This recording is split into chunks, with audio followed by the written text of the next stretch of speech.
Okay, we're continuing along with stuff, and this stuff's going to get complicated, but there are some things that we can understand and some things that are super useful. So this case, we're going to start with an inductor, and this is kind of related, but not completely related to capacitors, and I'll talk about that at the end. So I'm going to start off with a demo. So this is these are two 9-volt batteries, and I've connected them together like this, so that from one end to the other is 18 volts, and I don't know what genius made them connect like this, but I love it. So now suppose that I get a wire and I connect from this end to that end. Okay, so then what's the change in potential from this part to that terminal right there? It's going to be 18 volts. Now, if I can get the electric field of 3 times 10 to the 6 volts per meter, then I can get a spark in the air. So that means that I either have to have a very, very small distance or a very high potential. Well, my potential is 18 volts, so I need a very small distance. And if I connect this, I don't think I'll see anything. No, I don't see anything. And I would zoom in if it worked, but it does not work. Okay. Now, let's take this. This is just a coil of wire that I found, and I've stuffed some nails in there. This is an inductor. You could consider this an inductor. It's just a wrap of wire. This is a magnet wire, so that it has enamel in there, because you want to make sure you force the current to go around the path. So I'm going to take this, I'm going to hook this up to the battery. So now it's the same thing. The current's going to come out of here, through the coil, and then to the other battery. Now let's watch what happens, and I don't know if you'll be able to see this, but I can see it. If not, I'll make it so you can see it. Okay, so remember, 3 times 10 to the 6 volts per meter to get a spark. I'm looking at the camera to see if I can see it on the camera. I think you can see that.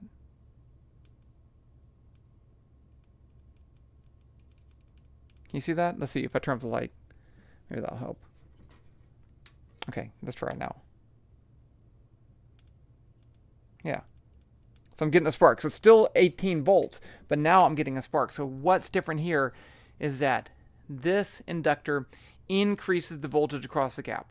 And let me show you how that works. And that is pretty cool, right? You can.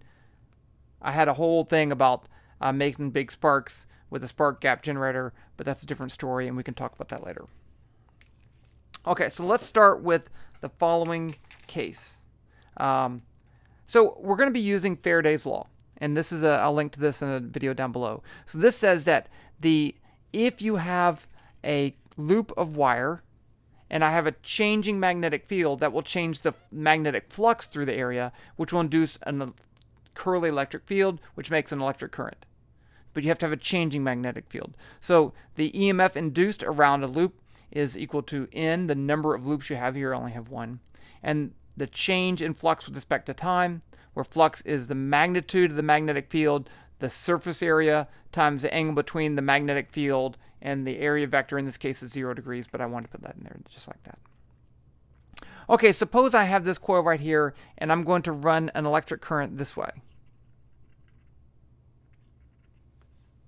Now, suppose I have another coil right here, right next to it. So what's going to happen? Actually, I'm going to run this the other way. Yeah. So if I have the current running that way, it's going to make a magnetic field coming this way. And I have my magnetic field vector that I've already cut out right there. See? It's a cut out magnetic field. So I have a magnetic field created by this coil, and I'm going to put this coil on top of it. Now what would happen? So there's a magnetic flux coming through this secondary coil. What would happen if I turn the current off right away? I turn this off. Now I got my coils contained. This one went from having a flux to not having a flux. So this coil is going to want to make a magnetic field in that same direction. So how do I make a magnetic field in that same direction? Well, I'm going to have a current go that way. So by turning off the current here, I create a current in the same direction. Now, what if I do the opposite? What if I start here and there's no current? There's no flux. Now, I turn on the current right here, and it makes a magnetic field. That magnetic field makes a increasing flux here. So this now wants to make a current going in the opposite direction to oppose that change. That's Lenz's law. I thought it'd be all cool and put a little piece of tape. Oh, it did work. Okay. So there you go. Now, suppose that these are not separate coils but connected. Suppose that the coils are connected, and suppose I have a whole bunch of them. Now I get an inductor. So what happens is that a changing current in one part of the coil induces an electric field, a current electric field in other parts of the coil that oppose the changing electric current. So this device is an inductor, and the whole thing is that it has a voltage across the ends that are proportional to how fast the current changes. I'm not going to go through the whole definition because you would have to be able to calculate the magnetic field due to a coil, and we didn't do that. Okay, so we can define the voltage across an inductor, the change in voltage across the whole thing, as equal to L times the change in current with respect to the change in time, where L is the inductance. And it's measured in units of henries.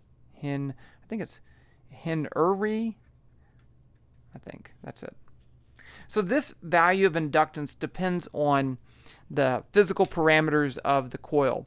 How many loops there are, how big it is, how long it is, what's on the inside, all that stuff. Okay. So by changing the physical thing, you get a different inductance. Just like with capacitance, depends on the shape of the capacitor.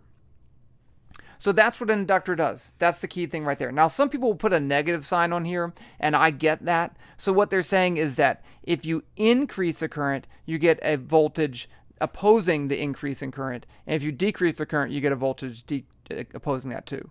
Okay, so this is an inductor. Let's review inductors versus capacitors. I think now is a good time to do that too.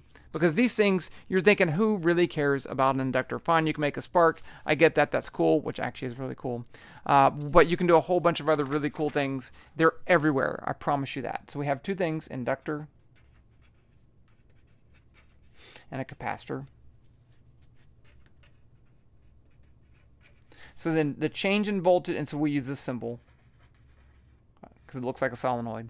The change in voltage across the inductor is going to be equal to L times the rate of change of current. So if you have the current does not change, there's no voltage change across this. Okay, because if without the current changing, there's no change in flux in other parts, and without the change in flux, there's no EMF. Okay, so that's that. For a capacitor, we have this.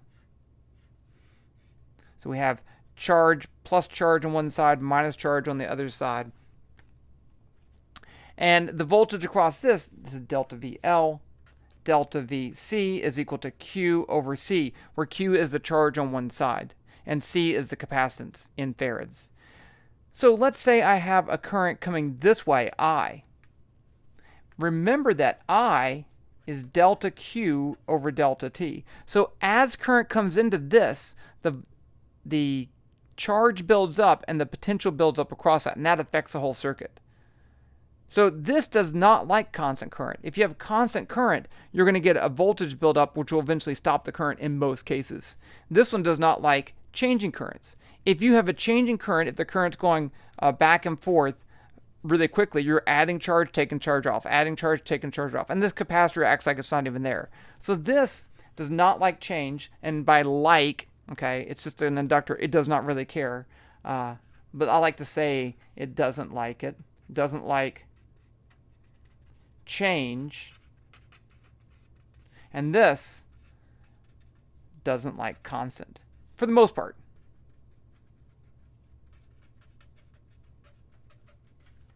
This one when you first hook it up and it's not charged, it acts like it's not even there. There's no charge on the capacitor, then it doesn't have a voltage across it.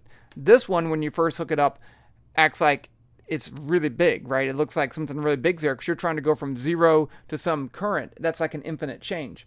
So you can get really high sparks when you turn it on or turn it off. Okay, so this, but once the circuit's set up and going fine, it's just fine. It acts like it's not there. Okay, now what do we need to do? We need to use this in some useful circuits. So we can have, there's a couple circuits that we really want to look at, but really what happens when you have a capacitor, a resistor, and an inductor together? And what happens if you have a changing voltage supply? That's what we're going to look at in another video. But now you have an introduction to inductors. I'll talk to you physics people later.